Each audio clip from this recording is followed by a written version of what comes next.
على النبي هيلا صل على النبي يا مهول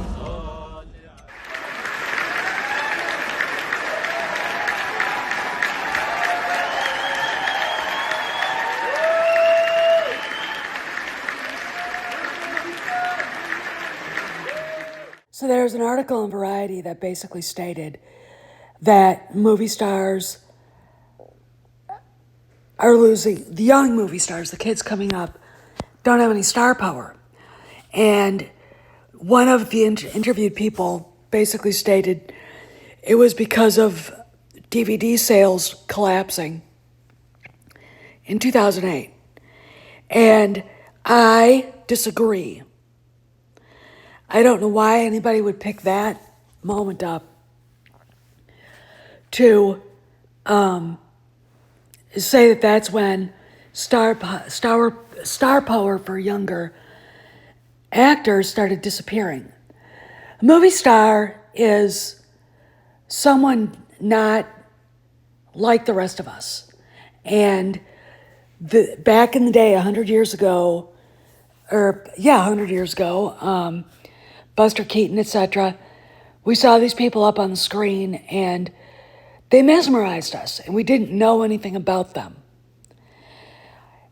The thing that makes a movie star different is we don't know anything about them, so we project what we think we know about them onto them.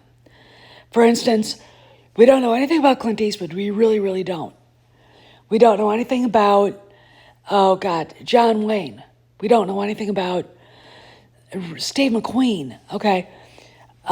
Marilyn Monroe, we really don't. Marlene Dietrich. Marlene Dietrich herself said, Dietrich is my persona, you know?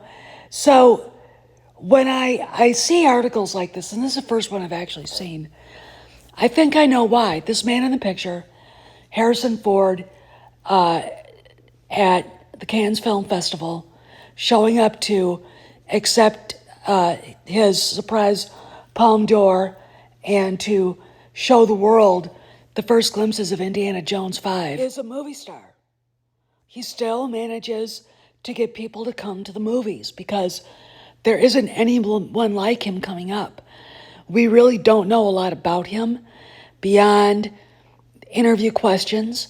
We know that he's been married 3 times, but we don't know the details. Now, Ben Affleck and J-Lo, yeah, we know everything. You name the actor, and we know the young actor, and we know their life story. We know about everything about Brad Pitt and Angelina Jolie. Okay. That doesn't make them movie stars. What we don't know about Harrison Ford, about Clint Eastwood, about a lot of these guys, even Al Pacino, is what we don't know. That's what makes them movie stars. So what is wrong with the young actors? And I'll tell you what's wrong with them. The internet has brought people closer. So if you have a Twitter account and you're a celebrity, they're not movie stars. Oscar Isaac is a celebrity. He's a mediocre actor at best. He's a celebrity, and the internet allows him the freedom to express himself to people who may certainly might not want to hear it. Pedro Pascal, the same thing. He has no problem putting pronouns in his bio and screaming about Donald Trump, which isn't winning him fans, okay? It's virtue signaling to a very small group of people. Charlize Theron screaming that she's going to fuck transphobes up, people who don't want to hear about it, they're afraid for their kids. Megyn Kelly, the podcaster now, said, come along, bring it, bitch. Then we got Angelina Jolie and Brad Pitt. Everybody knows about their divorce. Everybody knows how they met, which back in the old days would have happened. But the details we know. This brings them down to a level they don't need. Chris Pratt. I mean, need I say more? These people are celebrities. They're not movie stars. They're famous, but they're not mysterious. They're not set apart. So we got Ezra Miller and his issues with law enforcement, his mental illness are well known among fans. And I scratch my head and go, back in the day when Louis B. Mayer, Jack Warner, Daryl F. Zanuck, and the rest of the guys were running the studios, the fixer would have come in and buried all of this. And the reason why is because the stars were the properties of the studios, and if they got themselves into trouble to this magnitude, they would make the studios look bad. Okay? The things that went on in Hollywood probably were just as bad, but the people didn't know because the studios made sure no one knew about it. Okay? No one knew about it. And that is the difference. The internet brought these people into our houses in a way that they weren't before. Rebel Wilson went from a size, I'd say, 20 to a size 12 here. Lost a lot of weight. But that's not the point. That's something to look at and go, cool. We got to find out she's a lesbian. Why are we treated to that? Why should we know that?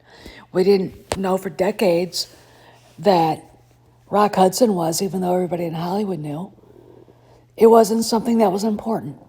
But now they shove it in our faces. And again, that takes away from the mythology that she could build up around herself. Okay, and that's the thing. Studios knew how to present Marilyn Monroe, Marlene Dietrich, who had issues with both sexes, Jean Tierney, any of these women were turned into goddesses. A goddess is not someone you know anything about. A goddess is someone you don't know anything about. Look, your worshipfulness, let's get one thing straight. I take orders from just one person, me. That's no moon. It's a space station. It's too big to be a space station. I have a very bad feeling about this. May the force be with you.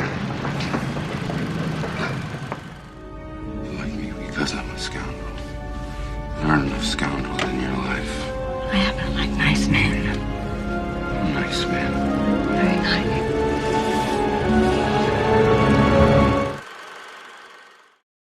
So, what is going on here? And when the older actors, Tom Cruise, Harrison Ford, and others actually are bringing people to the movies when these younger actors that I've mentioned aren't. They're movie stars. They have power, okay? They can walk into a room and suck the oxygen out because they're movie stars. A movie star has a mysterious charisma that no one else has. Again, because you don't really know anything about them, okay? Like Marlene Dietrich said, Dietrich is my persona, okay? Marilyn Monroe said basically the same thing, all right? You know, is a persona sometimes close to who they are? Yes, I'd say we know Harrison Ford probably better than we knew Humphrey Bogart, but still we don't know anything about him in comparison to Brad Pitt, to Ben Affleck, to Matt Damon. And the reason why is because he doesn't go on the internet and he doesn't make a personal ass of himself in public, okay?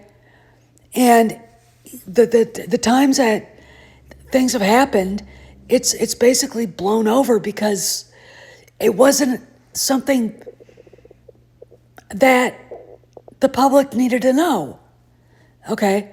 So this is what makes a movie star. Don't go on the internet. Look, the fans are fine, but it's not just being an untouchable or a distant god. It's understanding that ultimately it's going to hurt your career to befriend people like that. Okay, to be part of it. William Shatner goes and meets fans all the time, but he doesn't let his personal life get everywhere all over the internet, okay?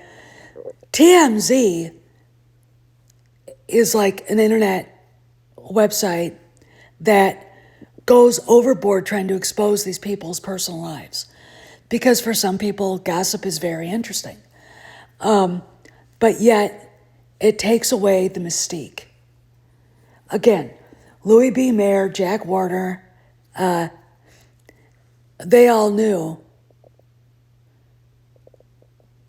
that in order to make their movies bankable, you had to have people on the screen that were absolutely drop-dead handsome and absolutely drop-dead beautiful, who could act, who could make the audience's dreams come alive. And someone whose life you know to be tawdry and basically trashy, you won't feel that way. Okay, so here's Harrison Ford. Enjoy. Kids tend to fixate on one or two things, and if you're not wearing the Indiana Jones outfit, they don't, you know, their parents bring them up and say, my son saw you sitting there, and I wonder if you just, you know, could you sign an autograph for it? And the kid comes up and he says, that's not him. I said, no, really, it's me. That's not him.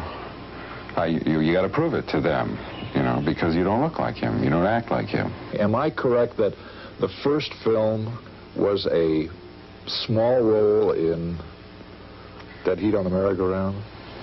Yeah. Played a bellboy. Mr. Jones paging Mr. Jones. Mr. Jones paging Mr. Jones. That's half the dialogue. Bob Ellis?